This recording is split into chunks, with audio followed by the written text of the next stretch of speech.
So ಈಗ ನೀವು ಅಂದ್ರೆ ಫಾರ್ ಎಕ್ಸಾಂಪಲ್ ನಾವು ನಿನ್ನೆ ಏನು ಕನ್ಸ್ ಕಂಡಿರ್ತೀವಲ್ಲ ಅದು ಇವತ್ತು ಲೈಫ್ ಆಗತ್ತಂತ kind of manifestation. Yes yes ನಾವು ಏನು ಅನ್ಕೊಂಡಿರ್ತೀವಿ ಅದು ಫ್ಯೂಚರ್ ಒಂದಿನ ಆಗತ್ತೆ ಅಂತ. ಈಗ ನಿಮ್ಮ ಚೈಲ್ಡ್ಹುಡ್ ಅಲ್ಲಿ ಇವತ್ತು ನೀವೇನ್ ಪ್ರೆಸೆಂಟ್ ಲೈಫ್ ನೋಡ್ತಿದ್ರ ಅದೆಲ್ಲಾನು ಮ್ಯಾನಿಫೆಸ್ಟ್ ಮಾಡಿದ್ರ ಅಥವಾ ನೀವು ಒಂದು ಚಿಕ್ಕ ಪ್ರಿಯಾಂಕಾಗ್ ಏನಿತ್ತು ತಲೆಯಲ್ಲಿ ಐ ಡೋಂಟ್ ಥಿಂಕ್ ಆಕ್ಟಿಂಗ್ ಇತ್ತು ಡೆಫಿನೆಟ್ಲಿ. ಇತ್ತು ಇರ್ಲಿಲ್ಲ. ಇರ್ಲಿಲ್ಲ? ನಾನು ಚೆನ್ನಾಗಿ ಓದ್ತಾ ಇದ್ದೆ ಆ್ಯಕ್ಚುಲಿ. ನನಗೆ ಬರ್ತಾ ಬರ್ತಾ ಕಾಮರ್ಸ್ ಮೀನ್ ಸೈನ್ಸಲ್ಲಿ I wasn't that good because of math ಅಷ್ಟು okay, I was okay in math.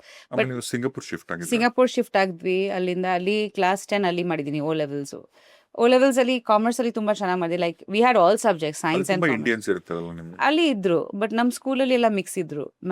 Chinese kids, ಮಳೆ ಚಿಲ್ಡ್ರನ್, ತಮಿಳ್ ಕಿಡ್ಸ್ ಎಲ್ಲ ಮಿಕ್ಸ್ ಆಗಿತ್ತು. ಸೊ ಅಲ್ಲಿ ಮಾಂಗ್ಸಲ್ ಸೆಕೆಂಡ್ರಿ ಸ್ಕೂಲಲ್ಲಿ ಓದಿದ್ದೆ ನಾನು. ಸೊ ಅಲ್ಲಿಂದಾನೇ ಆ್ಯಕ್ಚುಲಿ ತುಂಬ ಚೆನ್ನಾಗಿ ಓದಿದೆ ನಾನು. ಸ್ವಲ್ಪ like I felt like I going to study academically ಏನೋ ಮಾಡೋಣ ಅಂತ. ಓ ಲೆವೆಲ್ಸಲ್ಲಿ ತುಂಬ ಚೆನ್ನಾಗಿ ಮಾಡಿದೆ. ಅಕೌಂಟ್ಸಲ್ಲಿ ಎಲ್ಲ ಒಳ್ಳೆ ಗ್ರೇಡ್ ಸಿಕ್ತು, ಅಕೌಂಟ್ಸ್, ಇಕನಾಮಿಕ್ಸ್. ಅದ ನಂತರ ಎ ಲೆವೆಲ್ಸ್ ಕ್ಯಾಲ್ಕಟಾ ಇಂಟರ್ನ್ಯಾಷನಲ್ ಸ್ಕೂಲ್ಗೆ ಜಾಯಿನ್ ಮಾಡಿ ಅಕೌಂಟ್ಸ್, ಇಕನಾಮಿಕ್ಸ್, ಬಿಸ್ನೆಸ್ ಸ್ಟಡೀಸ್ ಎಲ್ಲ ಓದ್ತಾ ಇದೆ. ಸೊ ಅದರಲ್ಲಿ ಕೂಡ ಚೆನ್ನಾಗಿ ಮಾಡಿದೆ. ಬಟ್ ಅದೇ ಟೈಮಲ್ಲಿ ಮಿಸ್ ಕೋಲ್ಕತ್ತಾ ಅದೇ. ಸೊ ಅಲ್ಲಿಂದ ಸ್ವಲ್ಪ ಶಿಫ್ಟ್ ಆಯಿತು ಮಿಸ್ ಮಾಡ್ಲಿಂಗ್ಗೆ. ಕೋಲ್ಕತ್ತಾ ಶಿಫ್ಟ್ ಆಗ್ಬಿಟ್ಟಿದ್ರಿ? ಶಿಫ್ಟ್ ಆಗಿಬಿಟ್ಟಿದೆ. ಎ ಲೆವೆಲ್ಸ್ ಟೈಮಲ್ಲಿ ಕ್ಲಾಸ್ 11-12ಗೆ ಬಂದ್ಬಿಟ್ವಿ. ಅರೌಂಡ್ ಕ್ಲಾಸ್ 11ಗೆ ಶಿಫ್ಟ್ ಆದ್ವಿ. ಸೊ 10th ಮುಗಿಸ್ಮೇಲೆ ಬಂದ್ಬಿಟ್ವಿ. ಸೊ ಆವಾಗ ಈ ಕಾಂಟೆಸ್ಟ್ ಆಯಿತು. ಬಟ್ ಚಿಕ್ಕ ವಯಸ್ಸಿಂದ ಅದೇ ನನಗೆ I was a serious student actually. And Bharatanatyam ಕಲಿತಿದ್ದೆ ಅಷ್ಟೇ.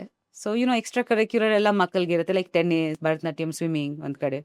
ಬಟ್ ಸಿನಿಮಾ ಕಡೆ ಯಾವಾಗ ಅನ್ಕೊಂಡಿರ್ಲಿಲ್ಲ ನಾನು.